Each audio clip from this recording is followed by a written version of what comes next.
He's in the lineup tonight against Snell, and they will pitch the young man Jonathan Loaisiga tomorrow as we will see him. I know that some guys were calling him Johnny Lasagna, I think thinking he was Italian. He's not. He's from Nicaragua. But he comes up now, and we'll see tomorrow how he does.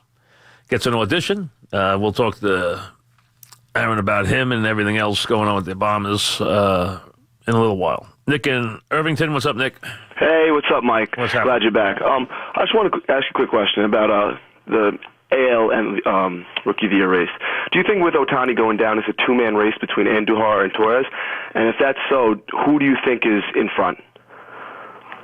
I think Torres is the. I think Andujar is a nice player. I think Torres is a special player. I don't even like to count the. I think it's silly that the Japanese players are even eligible. To be honest with you, they come from a pro league. They come from a good league. It's supposed to be a major league. So I always thought it was ridiculous when guys like Matsui won the Rookie of the Year. I've always said that. So I always thought it was silly. But I think Torres is the guy right now.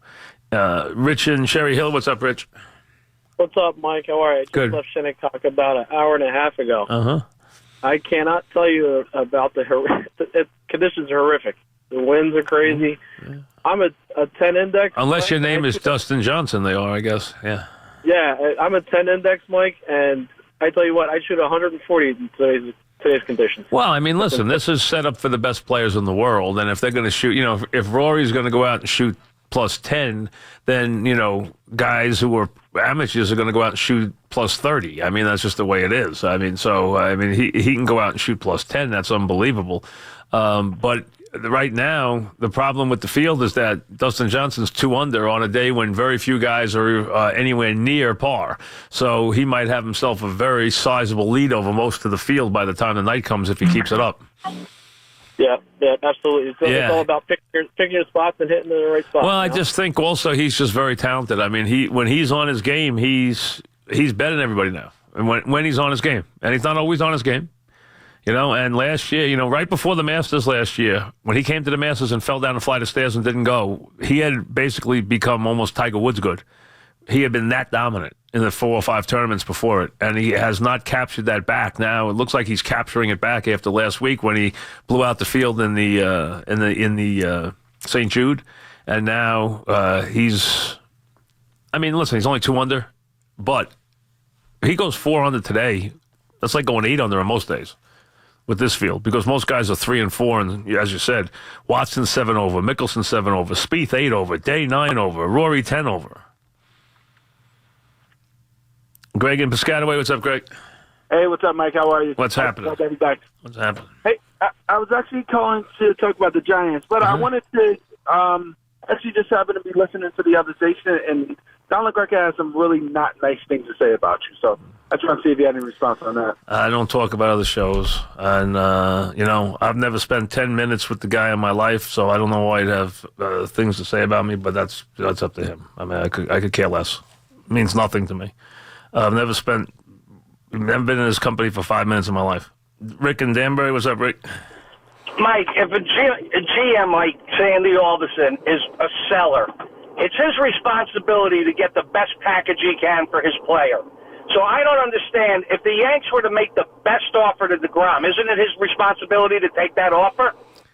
It's an ownership situation when it deals with these two teams. It's not exactly normal. It's almost like trading a team. It's even worse than trading a guy in the division. But how do you tell your fans, we're going to take a lesser package because we just don't want to trade with the Yankees? Well, first of all, they didn't tell you they were taking a lesser package. They never even told you they were trading a player. So that's number one. They've never even told you. They were, the Yanks made the best offer. Well, but you will never. First of all, you would never know that. Number one, how would you ever know who made the best offer?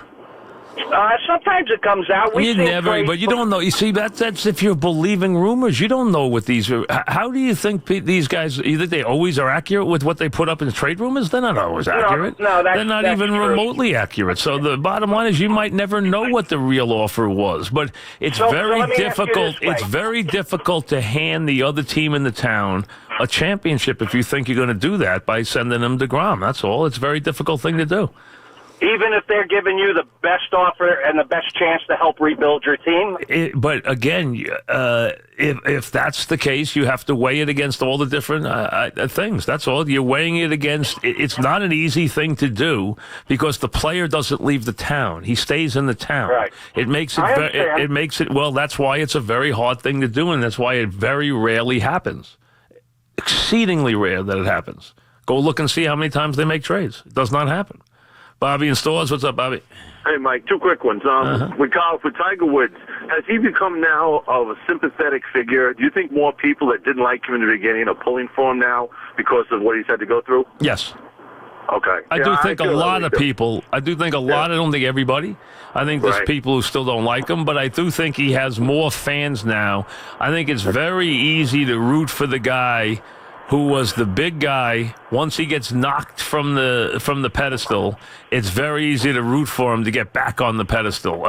America likes those stories. They like the stories where someone gets knocked down. They like to see you. It's just a weird thing. They like to see you. They like to see you succeed. Then they like to see you get the stuffing knocked out of you, and then they like to see you come back and do it again. It's weird, but that's what they do. They like to see you fail. They like to see you succeed, and they like to see you fail. Dave in the Bronx, what's up, Dave? Mike, how are you? Good, what's happening? Congratulations. Thank you, Dave. Congratulations on #1 rating again. Thank you. Mike, I got a question about LeBron James. The chances of him going to the Lakers, and if he does go to the Lakers, do you think the Lakers will get rid of Lonzo Ball because of the whole controversy with the father? I'm not sure, Dave. I don't know what restrict. It seems to me that that roster is not very. I understand LeBron has a house in Brentwood.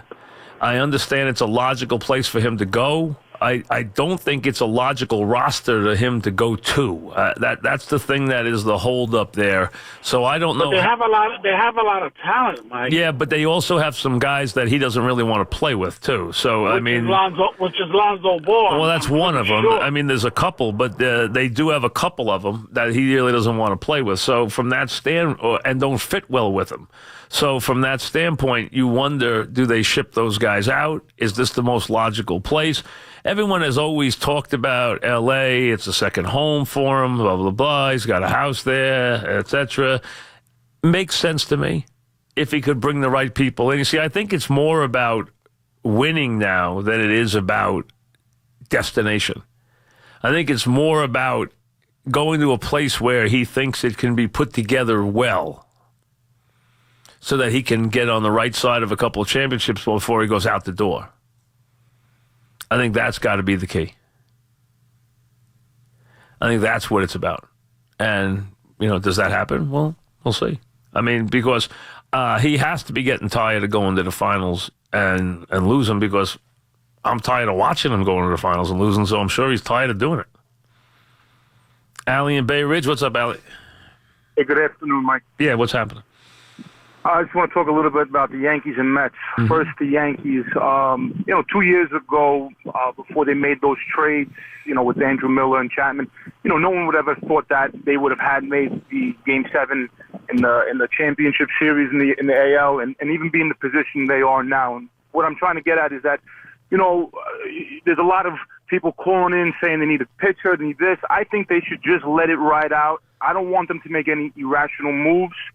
I feel like they have good hitting. They have a great bullpen, right? The starting pitching is suspect. But, I mean, listen, they're the best team in baseball right now. I don't think any panic should be displayed. With the Mets. But they have the resources to go get a pitcher. Without a doubt. I don't want to see them make a move just to make a move. You know what I mean? Well, they won't do that. Ride it out. No, listen, they won't do that, but they will. Allie, they will go get a pitcher before the... Right, yeah, most likely, but yeah. I feel like the ball's in their court, though. Like, I don't think the ball's not in their court. I think they have a very good chance of being able to control the situation. I really do. They have money, they have prospects, and they have time on their side. Those are three very big advantages. Frank in Connecticut, what's up, Frank? Hey, Mike, back to the golf real quick. Yes. I disagree with Justin Leonard just a little bit. I think he's being a little conservative about the cut line and who's still in and who's not in. I'll tell you why. Dustin Johnson, as good as he's playing, he's going to be lucky to get it in at -2. It's very hard to back up an under par round in this tournament with another under par round, which means there's a good chance tomorrow that the leader's at 2, maybe 3. Now, they have a 10-shot but you rule. can't tell So that, that brings in the 7s and 8s. They could get to 1 under and make the cut. Wait, first of all, it's 60 players. At the U.S. Open, it's 60 players. 60 players and ties. That's it. That's all it is 60 players and ties at the U.S. Open. So no more 10-shot rule. Not for the U.S. Open. 60 players and ties. That's it. Top 60 top 60 in ties is what it is at the U.S. Open. I don't know when they dropped the 10-shot rule, but they had it forever. Top 60 in ties is what they're doing. But you don't want him to fracture this field. If he goes 4 under par, he makes it very tough on a lot of guys. And I think 3, you're still okay. 5, I think you're pushing it. 7s, you're out of the tournament. I'm sorry, you're out of the tournament. You're not coming from 7 strokes under par, over par at this tournament, and getting back to win the tournament. I don't think it's possible. I really don't, because this is not a place where you're going to go on a birdie brigade. You're just not. You're not going to go out there and shoot a 63 on this course. It's not happening. This course isn't conducive to that kind of stuff happening. It's not happening. So you have to grind this tournament. That's and that's what you do. You just go out and get pause, throw in a birdie. That's why if he goes out there today and separates himself from the field by 2 or 3 strokes, that is a big advantage for him the rest of the way. I mean, he might be able to go in then and play 3 over the rest of the way and win this thing. That'd be tough to beat him doing that. Adam in Staten Island, what's up, Adam? Hey, Mike. Mike, I don't think the Yankees and Mets are going to make a trade at all. But I never have. I never thought so. Yeah, I don't think so either. But just for argument's sake, I know a lot of people, including yourself, like you think Torres is probably untouchable. But I don't think there's any question. I know he's untouchable. But let me ask you this though: you don't think, Mike, with all the young talent the Yankees have, that deGrom for the next 2 or 3 years, let's say, is much more valuable for the Yankees than that guy? Not a chance would they trade that guy. Not a chance. They go get another pitcher. Not a chance would they trade him. Yeah, but you don't think that deGrom is a much bigger piece to get them to win championships in the next couple of years than a guy like Torres and all the other hitting around him? I think you're missing the point again about where baseball is right now. 20-year-old position players is the way you build teams, not pitching. You want to have pitching, you have to have pitching, but you don't build your team around pitching, because if you do, too many of them are going to get hurt. And too many of them now are sick. So let me ask you something. How is deGrom impacting a team right now? Is he doing it well, or is he doing it badly? Well, wait a second. Wait a Yankee team. Well, wait a second. If you're unbeatable, if you're unbelievable, don't you win those games? No, the answer is you still need support. You're 6-inning guys sometimes, 7-inning guys sometimes. You still need the bullpen to kick in. And if you don't score any runs, you don't win those games anyway. So my point is, though, you build this thing around everyday stars, everyday young, athletic players, and Torres is a perfect example of that. But if you look, I'm a Mets fan, but for the Yankees' perspective, if you had deGrom and let's say the Yankees get the wild card this year, and Severino, let's say, was having a rocky start, and you're able to go with deGrom right there in the wild card game, or you have those guys in the short series back to back, it's probably the best 1-2 combo if they were together in baseball. I don't think it's going to happen regardless. There's no way their 1-2 punch is any better than Houston's. There's no way.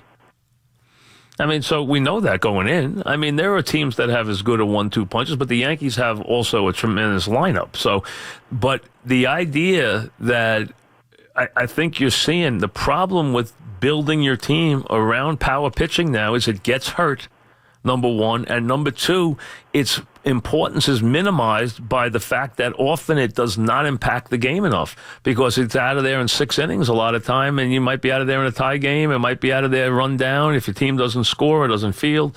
So it's not the way to build the franchise now. It's the way to supplement the franchise. You might need it to win championships, but to build the team the right way, it's build it around position players. And that's one thing the Mets haven't done, and it's what teams like the Cubs, Astros, Yankees have done.